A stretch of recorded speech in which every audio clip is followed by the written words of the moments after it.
Hello, everybody. Welcome to everybody in the Zoom room. Anybody who's watching simultaneously on Facebook, people who may be watching in the future on YouTube. We're here to continue our series, What Makes Our Inner Work Work? And of course, what doesn't make it work? Or what makes it not work? This is part 13 of the series, and the name I've given it is On the Tip of a Mountain I Stand, on my one foot.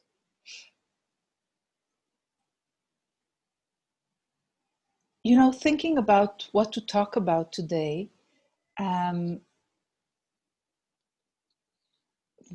something was wrong here.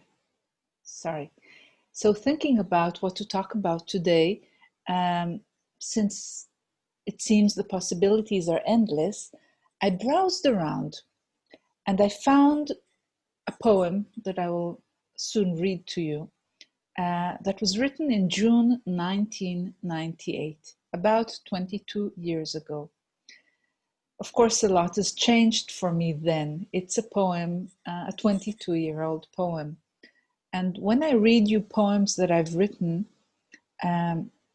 some of them I think are finished as works of art, and some are probably not. But whether they are finished works or not, here I do not use them as art. I use them as sort of glimpses of bits and pieces from here and there of some aspects of my inner process. And I hope that some of my inner process can be useful to others as well. Early on, I noticed that often there was a lot of information wrapped up or encoded into my poems. Some of it I really comprehended only years after writing them. So we're not reading or analyzing poetry here. We're looking at life. We're looking at life's work.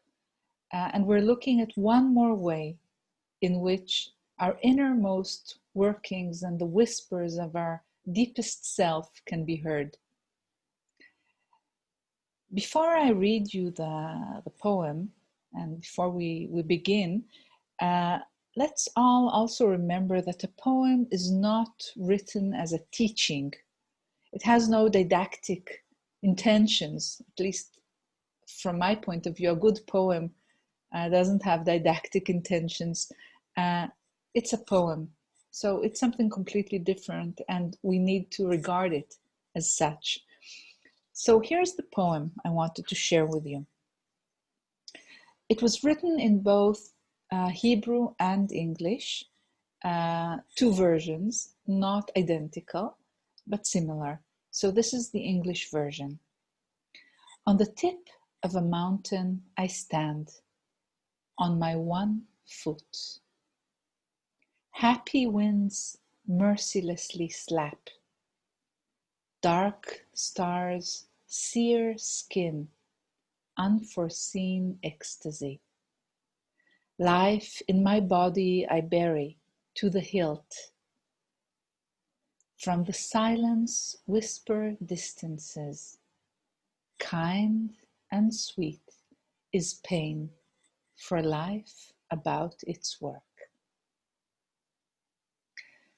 The first picture we encounter here is on the tip of a mountain I stand on my one foot. What comes to mind? For me, it's a high place, exposed, very little room to stand. It's the tip of the mountain. And to make the feeling, to make it even more, you can see that it's a balancing act because I'm standing on one foot. Okay, so perhaps there is no room to stand on 2 feet. So it's a balancing act. And as we see in the next line, happy winds mercilessly slap. So there's the sense of being slapped hit by the winds mercilessly, and having to keep one's balance on the tip of the mountain on one foot. But the winds do not seem evil or as if they are trying to harm me. They are happy winds. I remind you, happy winds mercilessly slap. So they are happy winds, and this creates a feeling of exhilaration, of joy and excitement. The next line is, dark stars sear skin, unforeseen ecstasy. The dark stars sear the skin, burn the skin. And again, that doesn't sound much like fun. It sounds painful. But here, the searing, the burning, causes unforeseen ecstasy. So far we had a situation that sounds very difficult. Standing where you can barely stand, exposed to winds and your own imbalances, on one foot, slapped by the winds, burned by dark stars. But the entire feeling is not of suffering or complaint. It's a feeling of acceptance, and it's joy. Now the next lines take it even further. It says, life in my body I bury to the hilt. The image here is of stabbing oneself with a knife or sword, because a hilt is the handle of a sword or a dagger. The expression to the hilt also means to the limit or completely or with nothing lacking. So life in my body I bury to the hilt. The dagger or sword here is life itself, which is driven into or completely buried in the body. It may feel uncomfortable to some sides of ours, some inner parts or selves that find this image violent or disturbing. And I can understand that because some of my inner selves find it so too. But poems are not supposed to be nice necessarily. And that was my experience when I wrote this.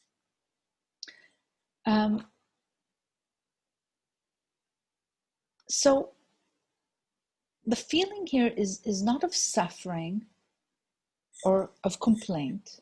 It's an acceptance and it's joy. Right? It's taking life itself into myself.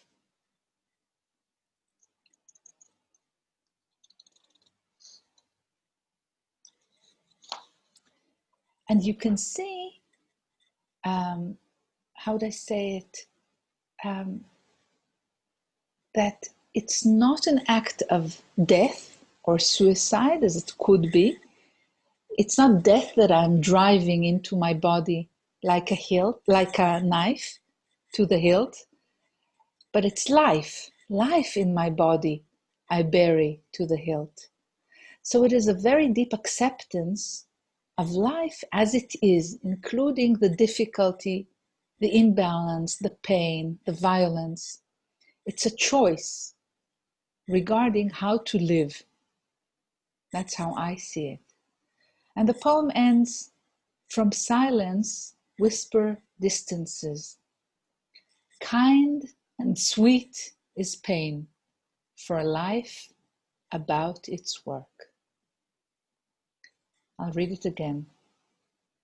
From silence, whisper distances. Kind and sweet is pain, for life about its work. It sounds like the words of spirit saying, perhaps, when you choose life as it is, including the pain and all the challenges of being alive, your life is your work. As you live powerfully, without avoiding pain, and without becoming estranged from life, without disowning it as it is, then life itself is part of our work. It transforms us, it works on us, in us and through us, and you keep changing and growing through it.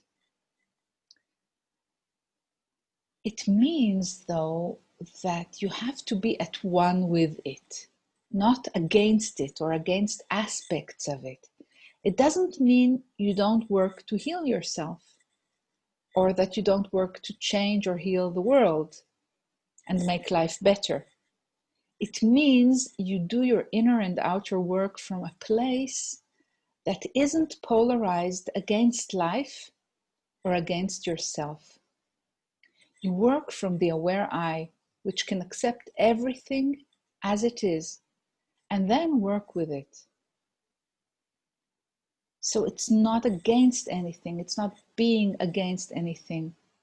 It's about embracing reality, both personal and impersonal, as it is, and working from there. Now, many people hate their life, consciously or unconsciously, or wish they could die or kill themselves. And of course, sadly, many do commit suicide, consciously and unconsciously. Many people are against everything. And of course, there's much to be against in a way in our life and world. It's not always a cute or sweet or wisely and fairly run place. Our life is often very difficult and painful on both personal and collective levels. But I believe the way that works is to allow life to really work on us. That's what makes our life part of our inner work. So we allow our life to work on us, but we remain free within it. And we freely choose this life that we have, including everything, both the joys and the difficulties. And we work from there. So another thing that makes our inner work for me is being for life, embracing all aspects of the experience of life as something worthwhile, feeling lucky to be here, choosing this way of being with it, with life, and yet not being naive and sweeten the experience with light and love like so many people do, seeing it as a rosy kind of thing when it really isn't very often light and love and rosiness. It's not only lovely and beautiful, but respecting the hardships and the challenges as my teachers and noticing how empowering and joyful it can be to just be with whatever is. Now, sometimes it's easier and sometimes it's harder. Like anything else, it's a process. Okay? But this ability is an amazing strength. I'll give you an example from my life. Of course, there are many such examples, but one that I remember was that a few years before writing this poem, I must have been 29 or so, I had a boyfriend, and it was, a new love and everything that comes with that, all the passion and joy and everything, and love. And a few months later, really at the beginning of this relationship, he was diagnosed with cancer. And suddenly the shadow of death and disease was very much there for me. And I remember how tough that period was, naturally. But I also remember accepting death and disease into my life simply because it was a part of it. And I was ready to be with it not only without being against it, but really embracing it as part of myself and part of life in general. So instead of, being miserable about what a terrible thing happened, of course it was difficult, of course, but I managed to embrace the experience as part of life moving through me and showing me itself and changing me, transforming me. So it was a hugely empowering experience, although it was also hard. And it made me, I believe, more whole and more myself. I'm happy to say that he survived. We spent some more time together before we separated. But for me, although I have no idea what's going on with him today, for me it was a great experience of living in this world without resisting what is and without complaining about what is. Okay, so this is the first part of our meeting today. We will part for a few moments, and then if there are any questions, we'll talk about them.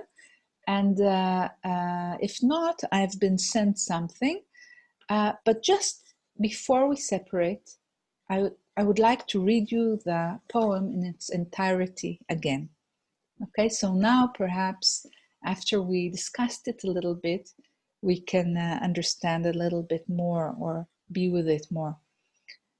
On the tip of a mountain I stand, on my one foot. Happy winds mercilessly slap. Dark stars sear skin. Unforeseen ecstasy. Life in my body I bury to the hilt. From silence whisper distances. Kind and sweet is pain, for life about its work. Okay. See you in a moment.